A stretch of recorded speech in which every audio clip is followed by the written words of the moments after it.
نحمده ونصلي على رسوله الكريم اما بعد فاعوذ باللہ من الشیطان الرجیم بسم اللہ الرحمن الرحیم۔ دوستو، آج کا جو میں ایک انتہائی طاقتور وظیفہ دینے لگا ہوں، وہ وظیفہ، وہ پڑھائی کیا ہے؟ یہ ہے اپنا حق وصول کرنے کے لیے، اپنا حق لینے کے لیے۔ ایک صحابی آپ صلی اللہ علیہ وسلم کے پاس آئے۔ صحابی رسول فرمانے لگے کہ میرا مرنے کو دل نہیں چاہتا، یہاں دنیا میں رہنے کو دل چاہتا ہے، موت کو میرا دل نہیں چاہتا، ڈر تو نہیں لگ رہا مگر دل نہیں چاہتا۔ تو آپ صلی اللہ علیہ وسلم نے فرمایا کہ آپ کے پاس مال ہے؟ تو صحابی نے جواب دیا، یا رسول اللہ صلی اللہ علیہ وسلم، جی حضور میرے پاس مال ہے۔ فرمایا کہاں ہے؟ کہا کہ گھر میں ہے۔ ظاہر سی بات ہے، پہلے بینک اور یہ سب نہیں ہوا کرتے تھے، اپنے گھر کے اندر، اپنی تجوریوں کے اندر مال رکھا کرتے تھے۔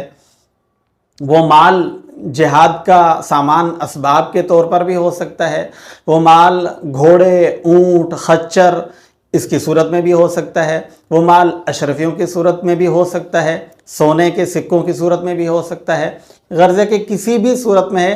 صحابی نے عرض کیا، یا رسول اللہ، جی گھر میں موجود ہے مال۔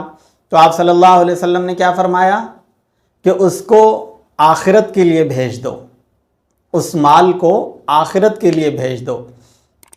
کیوں؟ وہ اس لیے کہ جہاں مال ہوتا ہے وہاں پھر محبت بھی ہوتی ہے، دل کے اندر محبت بھی ہوتی ہے۔ اب آپ خود دیکھ لیں، اگر کسی کے پاس بہت اچھا گھر ہے تو اس اچھے گھر کے اندر رہنے کو دل کرتا ہے، اس گھر کے اندر ٹائم پاس کرنے کو دل کرتا ہے۔ اگر کسی کے پاس موبائل اچھا ہے تو اس کے ساتھ بہت زیادہ محبت ہوتی ہے، بہت زیادہ اس کی کیئر کرتا ہے، بہت زیادہ اس کی حفاظت کرتا ہے، بار بار اس کو دیکھتا ہے، یعنی اس کی بہت زیادہ حفاظت کرتا ہے۔ تو جب مال آپ آخرت کے لیے آگے بھیج دیں گے، اس مال کو صدقہ کر دیں گے، پھر آپ کا دل بھی کرے گا، کیونکہ آگے آپ نے ایک آسانی پیدا کر دی ہے، ایک راحت پیدا کر دی ہے۔ جب آپ نے آگے کچھ بھیجا ہی نہیں ہے تو آپ کا دل کیسے کرے گا؟ اب ایسے ہی دیکھیں، اگر آپ کا امتحان کا ٹائم، آپ کو پتہ ہے کہ کل سے ہمارے امتحان شروع ہیں، آپ نے اگر تیاری ہی نہیں کی تو آپ کا دل تو نہیں کرے گا امتحان دینے کے لیے، اس سینٹر میں جانے کے لیے۔ آپ گھبرائیں گے، آپ بے چین ہوں گے، پریشان ہو جائیں گے کہ میں نے تیاری تو نہیں کی، اب وہاں جا کے میں کیا کروں گا؟ میں بیٹھ کے آ جاؤں گا، جب رزلٹ آئے گا تو مجھے ناکامی کا سامنا کرنا پڑے گا، میری ذلت ہوگی پورے معاشرے کے اندر، میں کسی کو منہ دکھانے کے لائق نہیں رہوں گا۔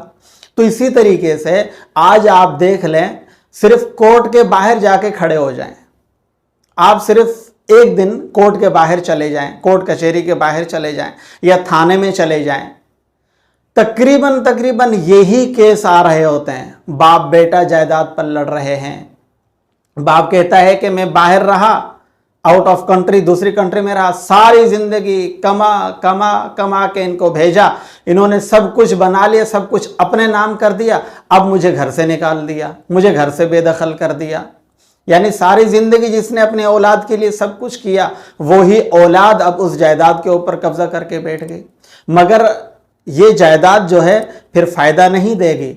اب آپ یہ بھی دیکھ لیں کہ اگر اپنی بیٹیوں کو لوگ جو ہے وراثت میں سے حق نہیں دیتے، بیٹیوں کے رشتے کروا دیتے ہیں، شادیاں کروا دیتے ہیں، اس کے بعد کہتے ہیں کہ ہم نے آپ کی اتنی اچھے سے شادی کروا دی، اتنا خرچہ کروا دیا، یہ کر دیا، وہ کر دیا، اب آپ کا کوئی حق نہیں ہے، وہ بچوں کو حق دے کے چلے جاتے ہیں۔ تو ہر طرف صرف یہی ہے کہ بس کسی بھی طریقے سے قبضہ کر لیا جائے، چاہے بہن کا مال ہے، چاہے بیٹے کا ہے، چاہے اپنے باپ کا ہے، چاہے کسی بھی رشتے کا ہے، چاہے غیر کا ہے، کسی بھی طریقے سے جائز ناجائز اس کے اوپر قبضہ کر لیا جائے۔ اپنا حق لینے کا میں چھوٹا سا ایک وظیفہ دینے لگا ہوں، مختصر سا ایک وظیفہ دینے لگا ہوں۔ آپ دیکھو نا کہ آپ کے کسی زمین جائیداد کے اوپر کسی نے قبضہ کر لیا ہے تو اس کو لینے کا انتہائی طاقتور وظیفہ، سورۃ الحدید آیت نمبر 40، اس کے آخر میں ہے وَمَا الْحَيَاةُ الدُّنْيَا إِلَّا مَتَاعُ الْغُرُورِ۔